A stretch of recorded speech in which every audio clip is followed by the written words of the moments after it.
آگے بڑھتے ہیں اور بات کرتے ہیں کچھ پیٹرول کے حوالے سے۔ منی بجٹ نامی تلوار آخر کار کل عوام پر گر پڑی ہے۔ پیٹرول کی قیمت نے رہی صحیح کسر بھی پوری کر دی ہے اور سیاسی انتشار بھی بڑھنے لگا ہے۔ آج عمران خان حفاظتی ضمانت کے لیے لاہور ہائی کورٹ آئیں گے یا نہیں، یہ دیکھنا باقی ہے۔ سب کی نظریں لاہور ہائی کورٹ پر مرکوز ہیں۔ موجود ہیں پاکستان تحریک انصاف کے سینئر رہنما علی محمد خان صاحب۔ علی محمد خان صاحب السلام علیکم۔ اللہم صلی اللہ علیہ محمد صلی اللہ علیہ وسلم۔ میرا پہلا سوال آپ سے یہ ہوگا کہ جب بھی فائنانس بل یا بجٹ پیش کیا جاتا تھا تو ہمیشہ اپوزیشن کا ایک بہت امپورٹنٹ رول ہوتا تھا اور ہم دیکھتے تھے کہ اپوزیشن احتجاج کرتی تھی، شور مچاتی تھی، آواز اٹھاتی تھی، لیکن اس دفعہ جب یہ بل پیش ہوا تو اپوزیشن تو غائب تھی سر، نہ ہونے کے برابر۔ انفیکٹ نور عالم خان جو پبلک اکاؤنٹس کمیٹی کے چیئرمین ہیں، انہوں نے خطاب کیا and there was no opposition at all۔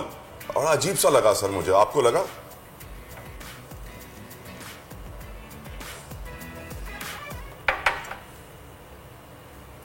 میں تو کل اس پہ ایک بات کی بھی ہے کہ کل جو ایوان کے اندر عوام کے حقوق کی بات کر رہے تھے اور جو بڑا ترجمان بن رہے تھے، ان سے میرا سوال یہ ہے کہ جب آپ انہی لوگوں کی سپورٹ میں سندھ ہاؤس میں رنگ برنگے شرٹس پہن کے اور آپ وہاں مزے اڑا رہے تھے، مسکرا رہے تھے، ہنس رہے تھے، یہ آپ عمران خان پہ نہیں، یہ آپ اپنے آپ پہ اور اپنے آئندہ نسلوں پہ مسکرا رہے تھے، ان پہ ہنس رہے تھے کہ دیکھو ایک بار پھر ہم بک گئے، دیکھو ایک بار پھر ہم ہوس کے پجاری بن گئے اور ہم نے اپنے ضمیر کا سودا کیا۔ آج کیوں رو رہے ہیں؟ جب کھڑے ہونے کا دن تھا، جب عمران خان صاحب کے ساتھ، اور اب بے شک عمران خان کو چھوڑتے پھر اتنی اخلاقی جرت تو ہوتی، جس کے نام کو ووٹ لے کے آئے تھے اس کو اپنی امانت واپس کرتے۔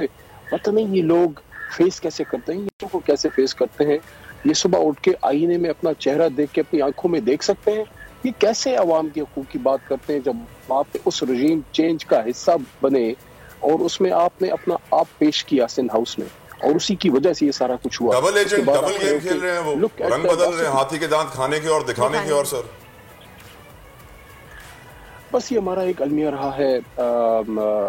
تقریباً اگر آپ ہماری 200-250 سالہ پرانی تاریخ بھی اٹھا کے دیکھ لیں، ایسا نہیں ہے عمران خان پہلے آدمی نہیں ہے، ہر دور میں لوگ کھڑے ہوئے ہیں، ٹیپو سلطان بھی کھڑے تھے اور اسی طرح شاہ ولی اللہ بھی کھڑے تھے، بہت سے لوگ کھڑے تھے، سعید احمد شہید کھڑے ہوئے۔ ہماری دھرتی نے اگر بدقسمتی سے چند ایک غدار جنے ہیں تو بے شمار محب وطن بھی جنے ہیں جنہوں نے اپنے ملک پہ جو ہے وہ جان نچھاور کی ہے۔ صحیح۔ علی محمد صاحب، یہ پوچھوں گی آپ سے کہ گزشتہ روز بھی خان صاحب نے یہ بات واضح کر دی کہ اس وقت جو معیشت کی صورتحال چل رہی ہے اس میں صاف شفاف الیکشن ہونا ضروری ہے، اس کے علاوہ ہماری معیشت سنبھل نہیں سکتی۔ اگر الیکشن ہو بھی جاتے ہیں اور آپ کی حکومت آ بھی جاتی تو کیا آپ لوگوں کے پاس معیشت کو سنبھالنے کی کوئی بہترین اسٹریٹجی ہے، کوئی پلاننگ ہے، کوئی ایسی ٹیم تشکیل دی ہے آپ نے جس پہ کام کر کے معیشت کو سنبھالا جا سکتا ہے؟ اور اگر ہے تو ابھی حکومت کے ساتھ مل کے آپ عوام کو اس مہنگائی کی بھنور سے کیوں نہیں نکال سکتے؟ دیکھیں اس میں 2-3 تو اسٹریٹجک پوائنٹس ہیں اور کچھ ٹیکنیکل ایشوز ہیں۔ دیکھیں اسٹریٹجکلی تو یہ ہے کہ سب کو پتا ہے کہ یہ اس حکومت کے آخری چند مہینے ہیں اور یہ ایک پولیٹیکل حکومت ہے، تو اس طرح کی حکومت پھر آپ کی جو ہے وہ آخری جو بجٹ پیش کرنے جائے گی وہ کوشش کرے گی کہ وہ عوام کے ہمدردیاں سمیٹنے کے لیے وہ ایک الیکشن بجٹ دے، اور جو ایک آپ کا 5 سال کی اسٹریٹجک ایک اکنامک ویژن ہوتی ہے اس کے مطابق کوئی بھی حکومت جب بجٹ دیتی ہے تو وہ اپنا لانگ ٹرم اکنامک ریفارم ذہن میں رکھتی ہے۔ سمجھدار لوگ یہ کہتے ہیں کہ اگلا جو بجٹ ہمارا ہے 2023 کا وہ اسی حکومت کو دینا چاہیے جس نے اگلے 5 سال گزارنے ہیں۔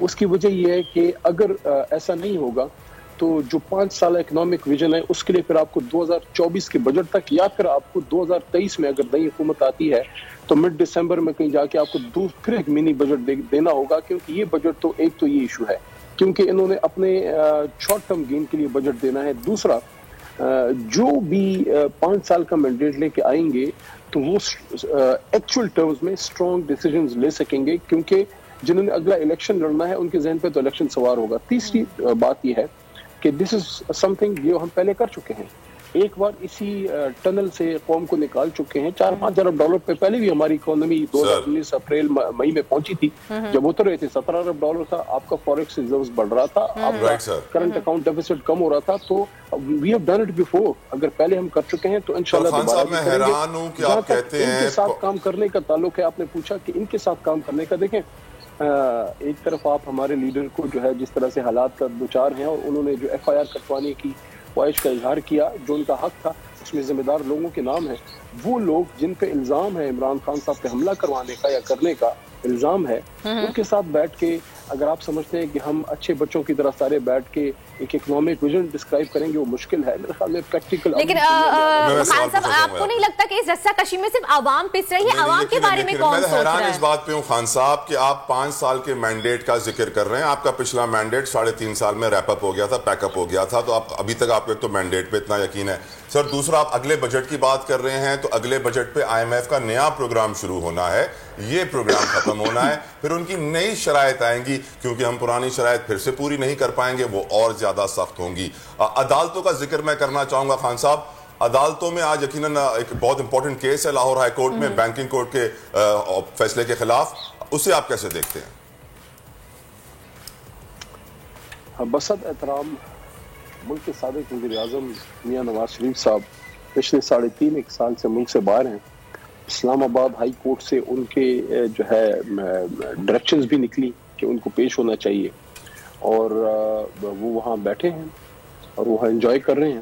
اور یہاں ایک سابق وزیر اعظم پہ جان کا حملہ ہوا ہے، اور ان پہ دوبارہ بھی اس کا احتمال ہے. مذہبی جنونیوں کو تیار کیا گیا، ان پہ حملے کی تیاری کی گئی اور اللہ نے ان کی جان بچائی. تو نہ صرف ان کو سیکیورٹی تھریٹس ہیں بلکہ ان کی ہیلتھ کے ایشوز بھی ہیں، اور ڈاکٹرز نے ان کو الاؤ نہیں کیا.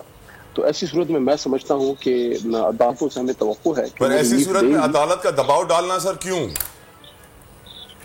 دیکھیں میرے خیال میں عدالتوں کو ضرور اس کا احساس ہوگا کہ کیا اس طرح سے کر کے ہم اپنے ہی سابق وزیر اعظم جو اس وقت اس ملک کے کروڑوں لوگوں کی امید بھی ہیں، ان کی زندگی کہیں خطرے میں تو نہیں ڈال رہے. وہ کہیں نہیں جا رہے، وہ اور لوگوں کی طرح ملک سے باہر نہیں گئے، حالانکہ سب سے زیادہ اپرچونٹیز ان کو ہیں، وہ ادھر ہی ہیں، سارے سٹیکس ان کے ادھر ہیں. لیکن ظاہر ہے ان کی زندگی بھی اہم ہے، کیونکہ اس کے بعد خدا نخواستہ اگر کچھ ہو جاتا ہے اس کیوس کا ذمہ دار کون ہوگا؟ اچھا علی محمد خان صاحب، اگر آج عدالت میں کیس بھی اگر کوئی ایسا فیصلہ آ جاتا ہے جیسے خان صاحب اگلے آنے والے الیکشن میں نہیں کھڑے ہو سکتے، تو پاکستان تحریک انصاف کے پاس اگلا لاہ عمل کیا ہے؟ آپ لوگ کیا کریں گے؟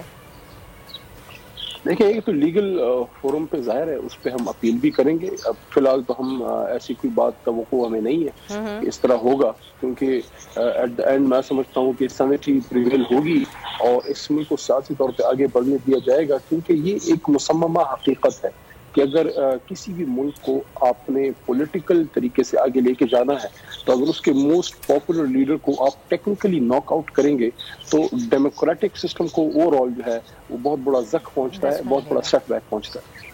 امید ہے آپ کو ڈیموکریٹک سسٹم میں ابھی بھی خان صاحب؟ میں حیران اس بات پہ ہوں. دیکھیں آپ کے پاس اور آپشن نہیں ہے، ادروائز تو اگر منارکی ہے نا سر، منارکی بادشاہت لے آئیں سر، جو پیچھے بادشاہ بن کے بیٹھے ہیں انہیں سامنے لے آئیں. اگر اسی طرح دیکھیں اس سسٹم سے ہم نے بتدریج محنت کر کے ہی نکلنا ہے، ہمارے پاس اور کوئی آپشن نہیں ہے. کیونکہ بالکل میں آپ کی بات سے ایگری کرتا ہوں کہ اس وقت آپ ایک شریف آدمی ہیں، آپ کے ساتھ اگر آج راستے میں کچھ ہو جاتا ہے، آپ کو اس سسٹم سے کوئی امید ہے؟ مجھے تو نہیں ہے. لیکن نا امیدی بھی کفر ہے، تو ہم نے اسی سسٹم میں بیٹھ کے فائٹ کر کے اس کو ٹھیک کرنا ہے. کیونکہ باہر سے ہندوستان سے امریکہ سے تو کوئی آ کے ٹھیک کرنے سے رہا، ہمارا ملک ہے اور ہم نے ادھر ہی رہنا ہے. نہ ہمارے بچوں نہ ہماری جائیدادیں باہر ہیں، کچھ بھی ہمارا ہم لوگوں کا باہر نہیں ہے. مڈل کلاس کے لوگ ہیں، we are with Imran Khan for Pakistan. یقیناً نا امیدی کفر ہے، لیکن کفر کے نظام پر امید لگانا بھی سر بے وقوفی ہے. بہت بہت شکریہ علی محمد خان صاحب، آپ نے اپنا قیمتی وقت ہمیں صبح سویرے دیتے ہیں. اللہ تعالیٰ آپ کو خوش و خرم رکھے اور صحت مند رکھے. بول اڑائے گا سب کا ہوش، بھول جائیں گے سب اپنا جوش.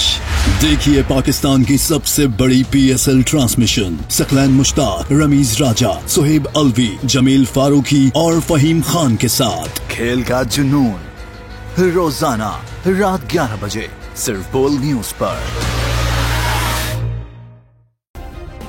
سبسکرائب کریں اور بیل دبائیں تاکہ کوئی خبر رہ نہ جائے.